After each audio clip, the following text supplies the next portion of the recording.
Napansin ko lang yung balita sa impeachment ay ito na naman, lumabas na naman ang maraming balita, maraming balita.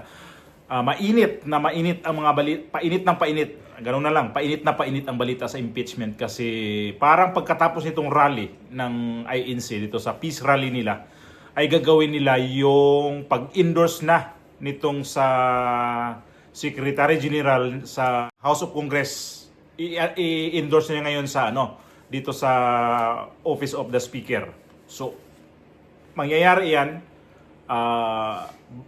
sunod linggo basta pagkatapos nitong INC rally. So ito na naman, bumuka na naman to ulit na mga akala ko nga to di na tumatutuloy. So mas maganda pa rin para sa akin na maituloy nila 'yan para baka sabihin naman nila pinagbigyan talaga ang VP Sara sa kanyang impeachment gawa nitong sa peace rally ng INC. So, ngayon itong Makabayan Black, itong grupo ni Franz Castro, ay ito na naman, umalingaso na naman 'to ng pag-iingay. Ito ngayon tama nga, sinabi nga niya na kailangan niyang mag-ingay para mapapansin siya sa kanyang kandidatura pagka-senador. Ayan na nga, nag-impulsa na pa-preskon, ang ingay ng mga preskon, ang gulo ng preskon nila, sila ni Tidi Casino, Lisa Masa, Franz Castro, although siya nanguna nito sa kanyang press conference. Tapos sa kanilang impeachment na inihain na 3, nag-antay pa na pang-4. So itong pang-4 para nabalitaan ko na sunod linggo pagkatapos nitong INC rally, mukhang mangyayari na naman yung pang-4 na impeachment. So makikita natin dito talaga kung ano talaga yung gustong mangyari sa ating bansa ngayon na ang INC na may estimate na 1 million ang sa NCR lang yan na a-attend sa peace rally nila. So mayroon tayong estimate niya na 1 million sa Lunes na magagather sa Quirino Grandstand. So pasok ko muna yung video ni Franz Castro. Questions sa ating mga kasamahang media. Sige, Red, from Manila Times. Yes po. First off, yung organizations, there are 111. Pero sa hanay po ng mga congressman, meron na po ba tayong numbers? Are we hoping to get the magic number of 111 or 106 numbers? 106 congressmen, with 1/3. Are we expecting that? Sa ngayon, merong 6 na nag-endorse nitong impeachment complaints mula 1st hanggang 3rd. Nag-aantay pa tayo nung 4th kasi nandito parang merong majority daw na join. So as of the moment, hindi pa natin nagagather yung enough na number. Pero ito na nga yung first effort, ito nga yung effort natin para ma-encourage yung ating mga kasamahan sa Kongreso. Kasi itong 4th complaint parang siyempre may positive naman sa amin yon na ang ibig sabihin parang meron ng go signal yung kanilang mga party kung sakali. Hindi pa natin kasi alam kung sino-sino sila. So as of now, Red, wala pa. Kaya nga andito kami, yung ating mga complainants para ma-push o ma-encourage na yung mga kongresista kasi sila yung kailangang bumoto as endorser nitong impeachment complaint.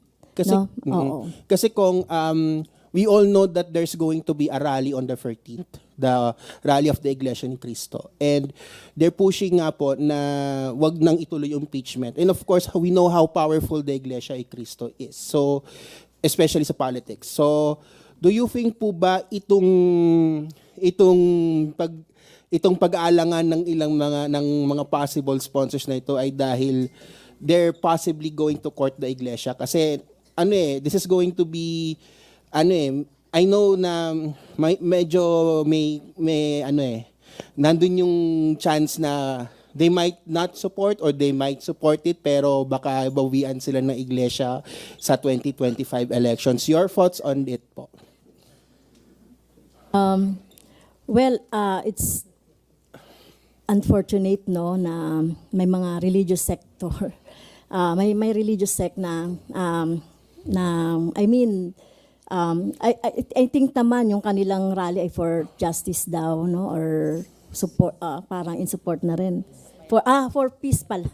For peace, pero siyempre karapatan naman nila yon mag-rally or magpahayag. Pero siyempre sa bahagi namin,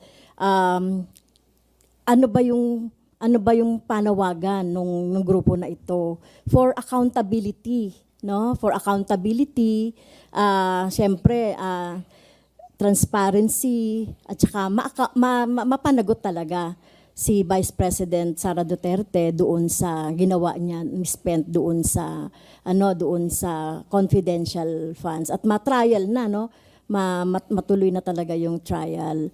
So, siyempre hindi naman ako makakapagsalita para doon sa aking mga kasamahan sa Kongreso. But hopefully, itong grupo na ito, ma-encourage na natin yung ating mga kasamahan to endorse itong impeachment complaint. Di sa sigurado doon sa mga magagather daw nila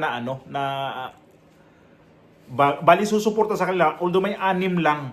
So, kailangan pa nila talaga na mag-i-encourage pa sa kanilang mga ibang kasamahan daw na mga congressman para makuha nila yung 1/3 na endorsement para mabuo yung 1/3 na hindi na sila mag-trial sa Congress. Diretso na yan sa Senado. Kumbaga, wala na silang hearing dyan. Wala na silang debate dyan.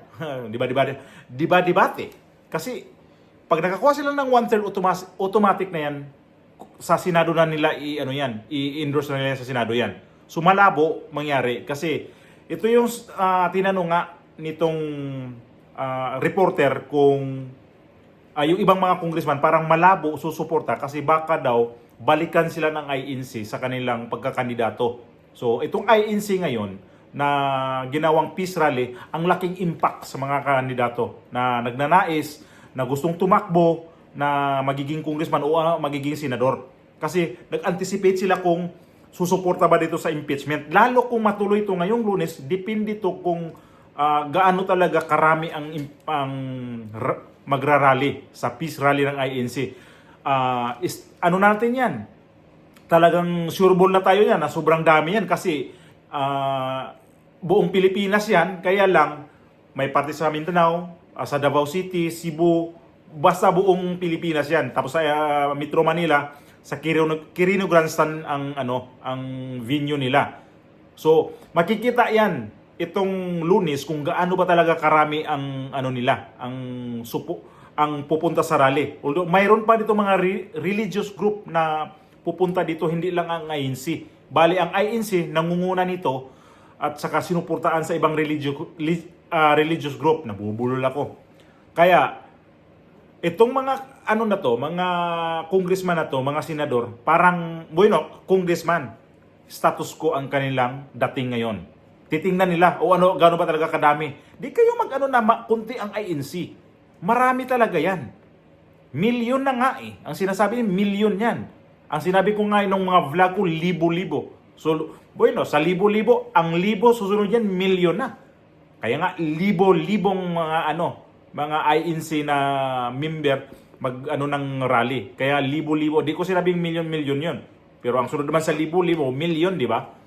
So, ang INC, pag ito yung lumabas na sila, na ayaw nila yung ganito, kung may hindi sumunod nito, di talaga natin na gulo talaga ang kailangan nila.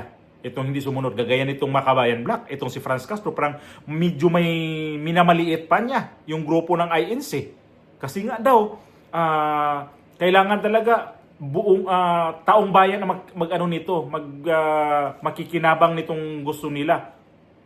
Ano bang gusto sa INC? Taong bayan din makikinabang eh. Mas marami nga itong Iglesia ni Cristo na ayaw sa ganitong sistema na impeachment. Di sila nakikinig eh. Di nila pinakinggan yung sinabi ng presidente at itong mga grupo ng INC hindi pa nakikinggan itong Makabayan Black. So alam na natin na itong mga makaliwang grupo talaga, ayaw nila yung sa katahimikan. Ayaw nila yung ang bansa natin iunlad. Gusto nila yung bansa talaga ganun lagi. sa kahirapan lagi.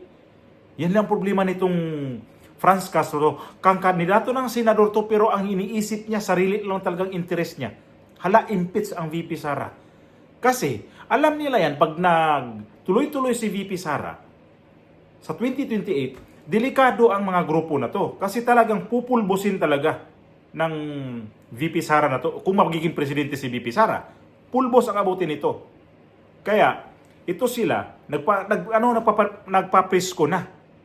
Kasi, ang ano nila, double time tayo nito. At take note, mayroon silang planong na mga pagtitipon. Mayroon silang mga plano na kung anong pizza sila magtitipon. Ayaw nila yung, kinalampag nila yung mga congressman at senador. Kailangan suportaan ang impeachment ni VP Sara. Nang damay na itong mga tao na to. Itong mga ibang congressman na nahimik, pero pilit talaga nilang idadamay sa kanilang kaguluhan. Itong mga tao ngayon nasa paligid ni Franz Castro, kunti lang naman sila eh.